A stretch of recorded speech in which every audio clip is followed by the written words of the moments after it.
Assalamualaikum warahmatullahi wabarakatuh.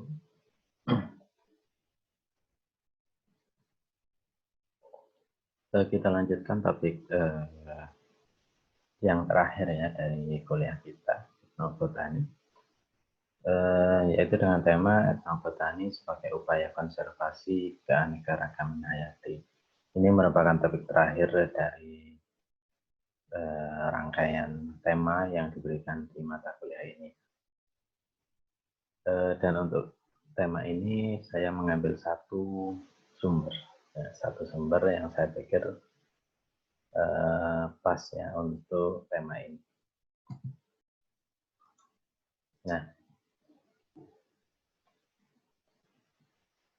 sumber referensi yang digunakan yaitu dari Proceeding Seminar Nasional Biodiversitas Indonesia yang diselenggarakan pada tahun 2018 ya. Jadi lumayan barulah ya, maksudnya lumayan update data yang ditampilkan karena memang ini 2 tahun yang lalu ya. Nah, dalam proceeding tersebut artikelnya berjudul Peran Etnobotani sebagai upaya konservasi keanekaragaman hayati oleh berbagai suku di Indonesia.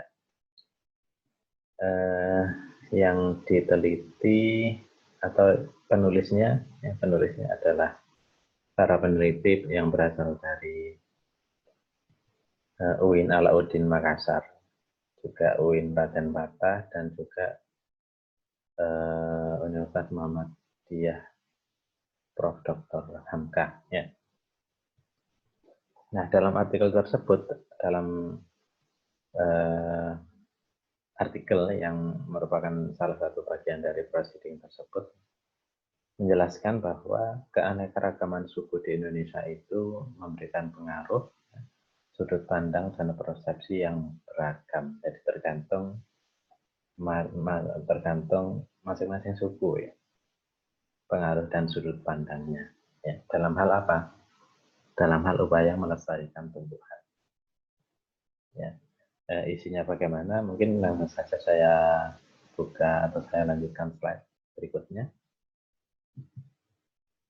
Nah, yang digunakan sebagai pendahuluan dalam artikel tersebut adalah kondisi topografi dan biogeografi Indonesia. Karena kita tahu sendiri lah ya, ke Indonesia itu kan unik sekali negara. Karena apa? Negara kepulauan terbesar itu adalah negara Indonesia. Karena wilayahnya secara total itu 60%-nya itu laut atau perairan. Ya, makanya kan dijuluki sebagai negara maritim, gitu ya. Kemudian daratannya hanyalah sekitar 38% dengan jumlah pulau 17.000 lebih. Kalau di sini dituliskan 17.508 pulau, tapi saya yakin lebih dari itu ya. Kalau dihitung dengan pulau-pulau yang kecil-kecil itu lebih dari itu. Nah, masing-masing pulau memiliki karakter topografi yang unik ya. Kemudian iklimnya, kesuburan tanahnya, yang kesemuanya itu nanti pasti akan berpengaruh terhadap apa? Terhadap vegetasi yang tumbuh di sana. Ya, di daerah Sumatera, Jawa, Kalimantan, Sulawesi semuanya akan berbeda vegetasinya. Ya mungkin ada kesamaan lah ya, tapi tidak 100% karena kondisinya beda, mulai dari tanahnya, iklimnya, kesuburannya, dan seterusnya. Nah, dari vegetasi yang ada tersebut, yang kurang lebih sekitar 47.000 jenis ya, tumbuhan, itu terbagi menjadi 3. Terbagi menjadi 3 sesuai dengan wilayahnya. Hanya di sini disebut sebagai vegetasi wilayah barat yang meliputi Sumatera, Kalimantan, Jawa, dan Bali. Kemudian vegetasi wilayah tengah yang meliputi Sulawesi, Maluku, dan Nusa Tenggara. Dan yang ketiga adalah vegetasi wilayah timur yang meliputi Papua, dan Kepulauan Papua. Ya. Dan satu hal di sini yang perlu digarisbawahi, wilayah tengah itu juga disebut sebagai wilayah peralihan. Jadi peralihan antara wilayah barat dan wilayah timur. Nah, dari ketiga wilayah tersebut, masing-masing memiliki flora endemik. Ya, terkait flora endemik, silakan dicek ya, silakan dicek. Tapi yang jelas, paling tidak minimal kita memahami flora endemik itu kan sudah sering juga dibahas. Endemik itu kan tidak ditemui di tempat lain. Jadi misalnya, jadi adanya ya di situ. Misalnya Rafflesia kan adanya kan di mana? Di Sumatera kalau tidak salah. Nah, itu endemik maksudnya. Nah, ketika dicari di daerah lain tidak ada. Ya, kenapa bisa endemik? Ya berarti kalau endemik itu ya, kondisinya, ya, kondisi iklim, kesuburan, tipe tanah, sistem perairan ya, itu memang pas di situ, sehingga tidak ditemukan di tempat lain untuk tumbuhan endemik tersebut. Ya, jadi khas sekali. Nah, ini penjelasannya terkait tiga jenis vegetasi tersebut.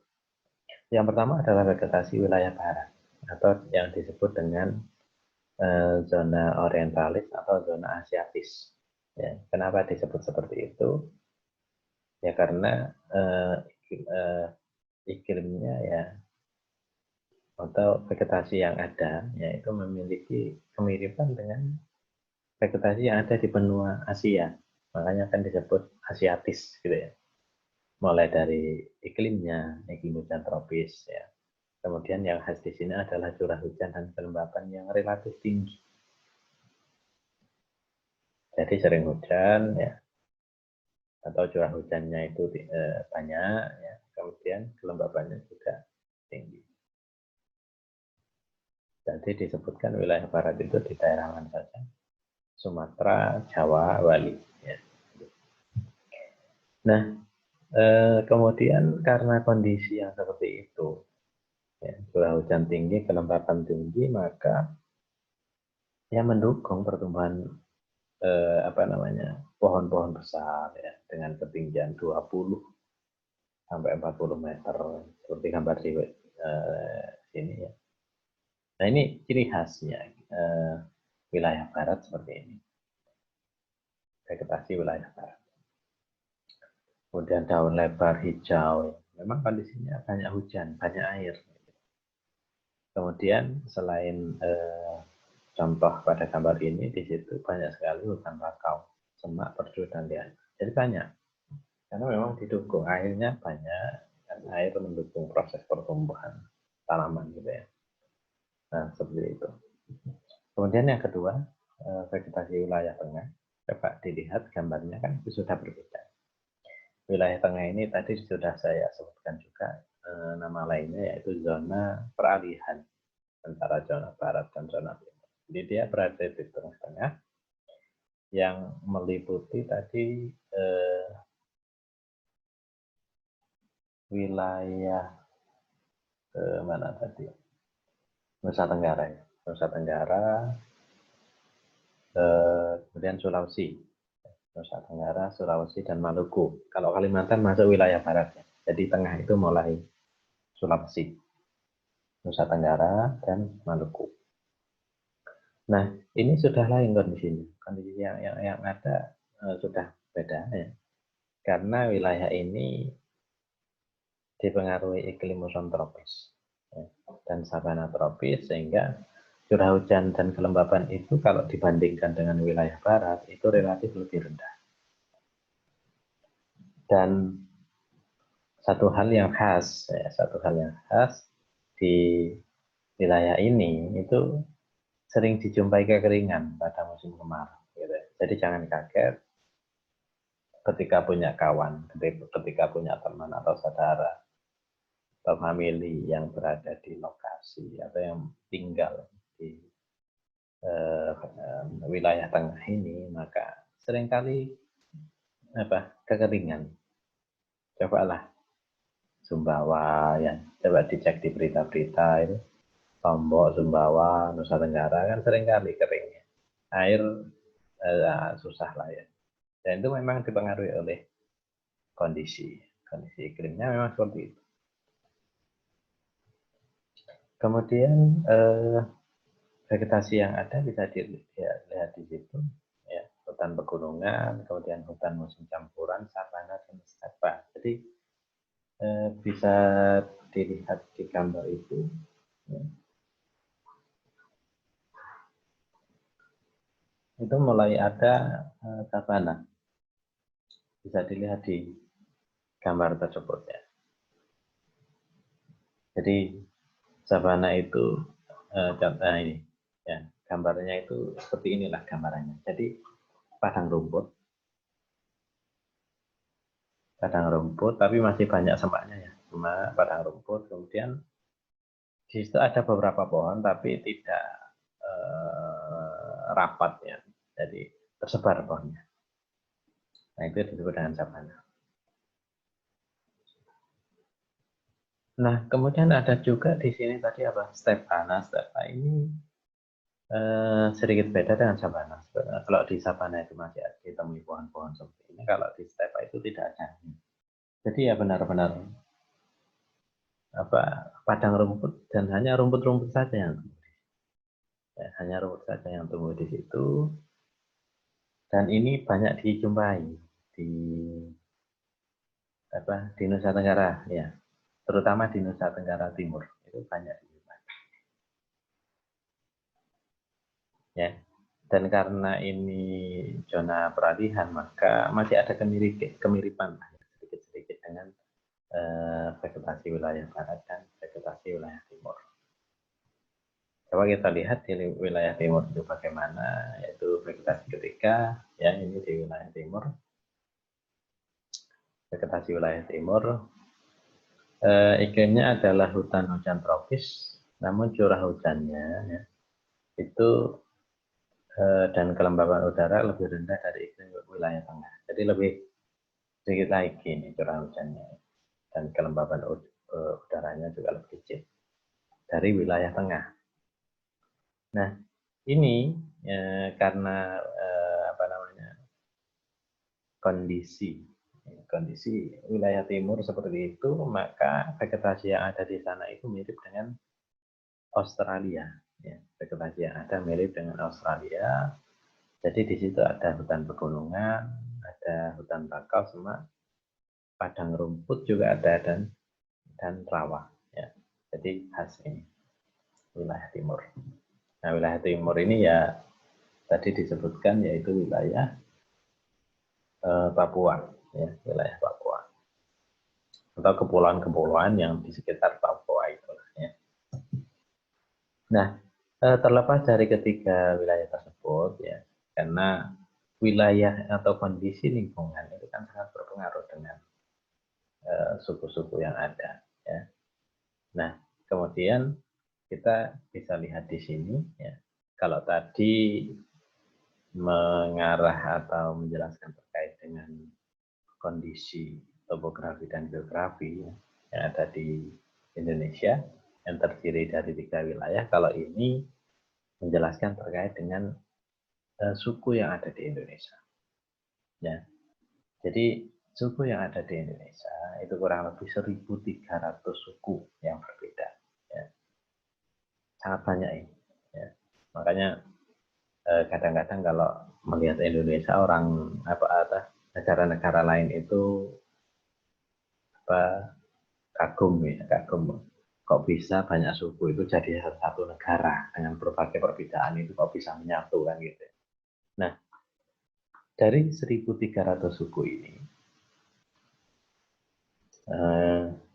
di Sumatera dijumpai 100 lebih suku, dan di Jawa kurang lebih ada 17 di Jawa dan Bali. Yang banyak itu di daerah Kalimantan ya, 400 lebih. dan juga di Papua, yaitu sekitar 460-an. Ya, seperti itu. Jadi banyak sekali suku-suku yang ada di Indonesia.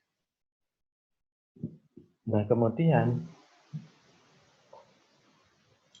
berbagai suku tersebut ya memang berinteraksi dengan alam yang ada di sekitarnya, dan juga mereka memanfaatkan tumbuhan dalam berbagai aktivitas. Aktivitasnya apa? Ya, yang sudah kita pelajari di mata kuliah ini, mulai dari ritual sampai makanan sebagai bahan bangunan, ya, kerajinan, obat, dan seterusnya. Ya, semuanya sudah kita pelajari di etnobotani. Ya, kita sudah pelajari semuanya. Makanya konservasi ini kan menjadi salah satu topik sebagai penutupnya. Karena segala aktivitas itu kan kadang juga mengandung unsur eksplorasi alam. Nah, dengan kondisi yang terus dimanfaatkan, terus digunakan, kan ada kemungkinan habis. Nah, makanya pentingnya konservasi di situ. Kita lihat di slide berikutnya. Nah, ini yang terakhir ya, peran etnobotani dalam upaya konservasi. Jadi banyak sekali hal yang kita bisa lakukannya melalui etnobotani. Ya. Dan ini juga sudah ada di artikel tersebut. Ya. Makanya mestinya segala kebijakan itu kan harus melibatkan ilmuwan sebenarnya seperti itu, karena ilmuwan itu lebih paham, apalagi kondisi terkait dengan etnobotani ya, hubungan manusia dengan tumbuhan, ya, bagaimana hubungan. Ya. Sehingga kebijakan yang diambil itu dengan penuh pertimbangan nantinya. Ya, seperti itu. Oke. Nah, berikut beberapa upaya ya. Beberapa upaya. Yang pertama misalnya konservasi tumbuhan yang melibatkan kantong-kantong sistem pertanian tradisional. Ya ini penting juga. Dan ini biasanya ditemui di beberapa daerah ya, beberapa tempat itu ada sistem-sistem pertanian tradisional. Kemudian status konservasi tumbuhan. Nah ini perlu juga. Ini sangat penting ya, karena ketika semuanya dieksplor, bisa jadi tanaman yang dulunya melimpah, yang banyak ditemui, menjadi sangat menjadi sangat sedikit ketersediaannya di alam. Ya. Kalau kita lihat dan mungkin sering menemukan lah ya informasi-informasi, karena di Bali itu sering melakukan upacara ritual yang melibatkan daun muda kelapa, janur. Ya. Makanya seringkali kita itu di Jawa itu kadang kesulitan mencari janur karena memang dikirim ke Bali gitu ya. Nah, ke depan bagaimana ini? Apakah akan terus tersedia atau tidak? Makanya perlu dilihat di lapangan bagaimana. Kemudian, menjamin ketahanan pangan lokal. Nah, ini penting. Lokal, regional, global. Sebelum ke global, regional dulu. Sebelum ke regional, lokal dulu gitu ya. Misal, contoh yang paling gampang begini. Di Jember ini apakah hasil panennya itu cukup untuk dikonsumsi oleh seluruh masyarakat Jember? Itulah ya, intinya itu. Kalau sudah cukup, oke, tidak ada masalah. Mengarah ke regional. Regional ini bisa provinsi, bisa tingkat pulau gitu, Jawa misalnya, atau bahkan tingkat Indonesia. Kalau regional, global ya ekspor luar negeri. Jadi lokal ini sangat penting. Lokal dulu diselesaikan, kemudian mengarah ke regional dan global. Kemudian etnobotani ini bagaimana perannya dalam penemuan obat-obatan baru? Ya, tentu saja ini sangat berperan. Kalau baca berita ya, mungkin pernah dengar akar bajakah ya. Itu kan katanya bisa menyembuhkan kanker dan seterusnya. Itu kan dari infonya kan informasi yang ada itu kan dari suku-suku pedalaman yang ada di Kalimantan, gitu ya. Itu peran botani itu sangat penting memang. Nah, kemudian memperbesar keamanan fungsi lahan produktif. Nah, ini juga penting. Yang kita mungkin sering lihat ya, pembangunan pemukiman di daerah kota, di daerah perkotaan. Ya, tidak usah jauh-jauh di daerah Jember saja. Coba kita lihat. Lahan produktif itu habis ya, dibuat perumahan, gitu ya.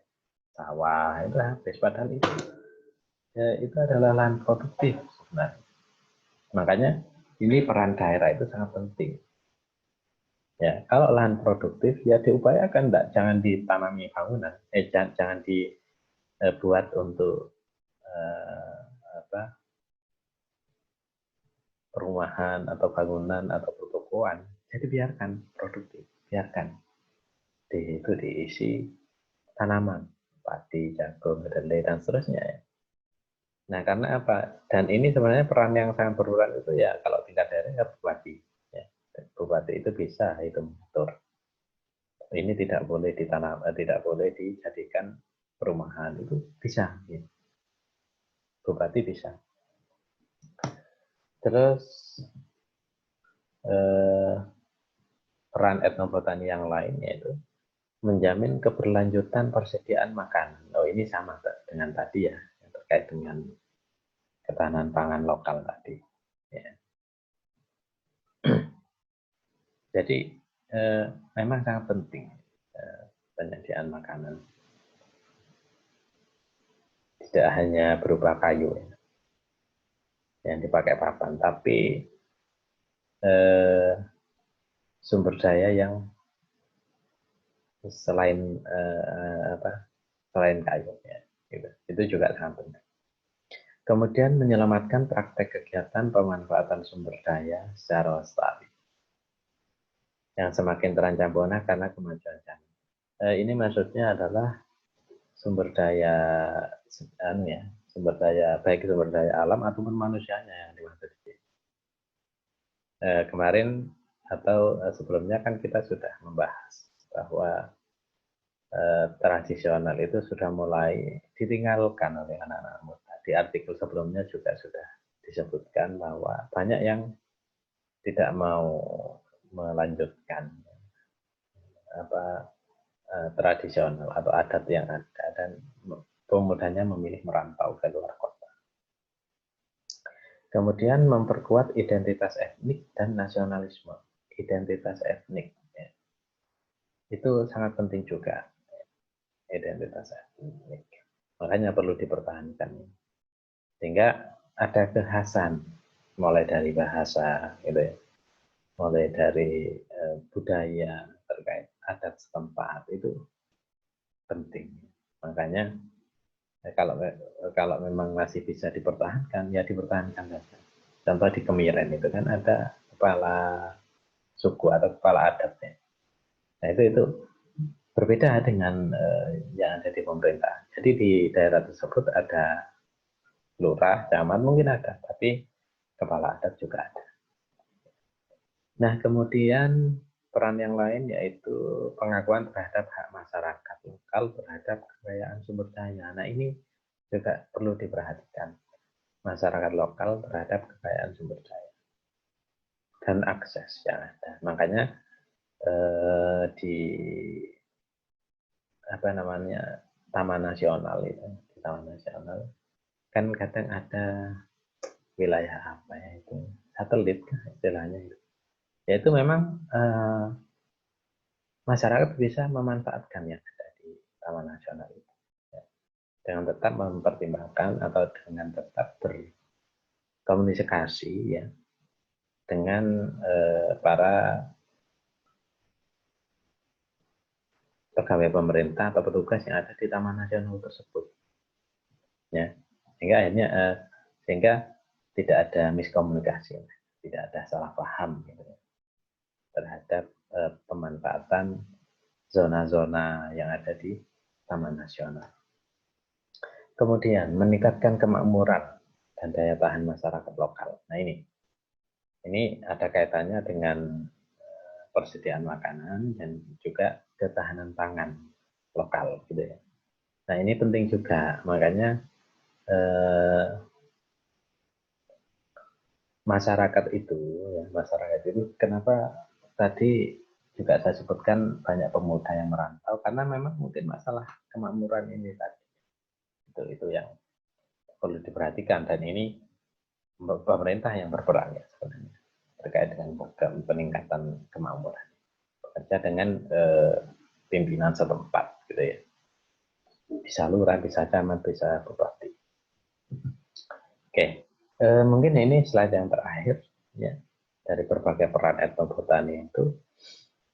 Di sini disebutkan apa? Mengidentifikasi dan menilai potensi ekonomi tanaman. Ini tergantung tergantung wilayahnya. Kalau di wilayahnya itu memang subur dan mungkin cocok untuk ditanami tanaman obat, itu bisa digerakkan ke sana ya, mengarah ke ekonomi. Dan kalau memang jaringan internet itu bisa masuk, maka mahasiswa yang KKN bisa diarahkan ke sana ya untuk membantu transfer ilmu lah ya, bagaimana memasarkan secara online. Itu kan sudah sangat mungkin kalau sekarang ya, itu dilakukan. Kemudian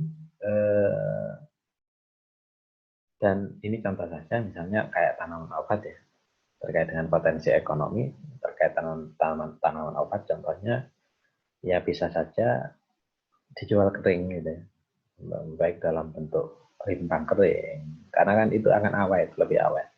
Bisa juga dijual dalam bentuk simplisianya. Nah, ini kan perlu pendampingan baik dari pihak universitas atau melalui KKN atau melalui mahasiswa transfer ilmunya. Nah, kemudian berperan dalam penemuan bahan-bahan akrab lingkungan. Nah, ini penting juga. Akrab lingkungan itu maksudnya apa ya? Yaitu tadi menggunakan bambu ya, untuk sebagai tempat air dan seterusnya, itu kan tidak merusak lingkungan. Tapi kalau sudah plastik kan itu repot. Artinya penguraiannya kan sangat-sangat lama kalau plastik. Jadi misalnya daun yang dipakai untuk bungkus makanan itu kan sudah mulai hilang sekarang. Ya. Kalau dulu kan serba daun, ya mungkin karena lahan berkurang, kemudian tanaman pisang berkurang, atau tanaman jati berkurang, sehingga daunnya tidak ada. Akhirnya masyarakat beralih ke kertas minyak dan seterusnya. Ya, itu yang kurang bagus sebenarnya. Makanya sekarang kan sudah juga mulai digaungkan terkait dengan produk-produk yang akrab lingkungan, atau istilah lainnya adalah eco-friendly. Misalnya eco-friendly biodegradable plastik ya, itu bagus ya, itu bagus. Kemudian peran berikutnya adalah terkait dengan perencanaan yang berkelanjutan. Nah, ini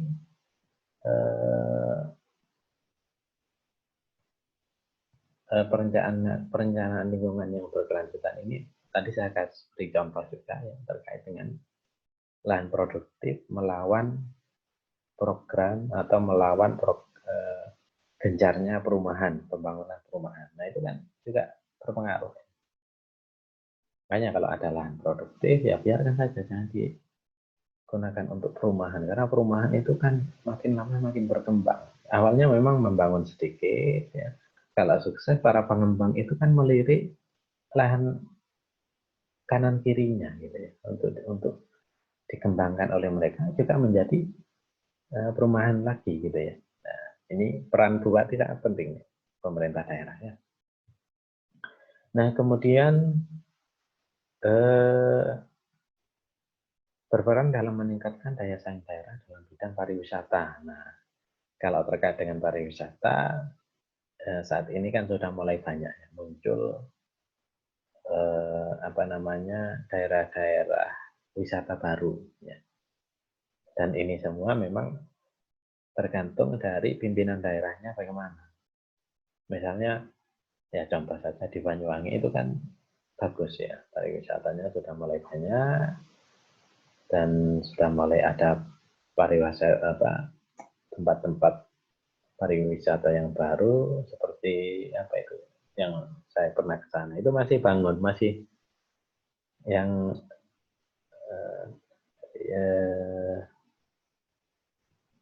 di pariwisata tersebut itu memang pemandian, tapi apa ya, ada anunya, ada peternakannya yaitu ikan sidap ya. Ikan sidap itu bagus ya, bagus. Jadi muncul wisata-wisata baru sehingga bisa dikenal lah ya.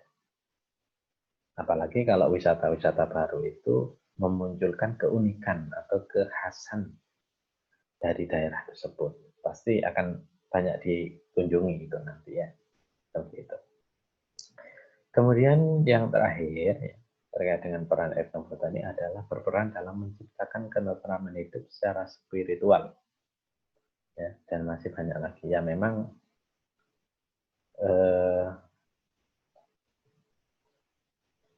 namanya hubungan antara manusia dengan tumbuhan atau dengan lingkungan sekitar ya, itu kan memang sangat berpengaruh, baik untuk ketentraman hidup, untuk refreshing itu kan memang ada ya. Misalnya ketika kita mungkin jenuh, pastinya kita pergi ke suatu tempat yang bisa untuk refreshing. Nah ini di gambar ini bisa kita lihat refreshing ke taman bunga atau ke ya macam-macam lah ya, ke taman bunga atau ke kebun botani misalnya, atau ke perkebunan teh, perkebunan kopi misalnya. Nah itu sangat bagus ya. Karena kan kalau orang kerja terus tanpa ada refreshing itu kan jadinya ya mungkin menjadi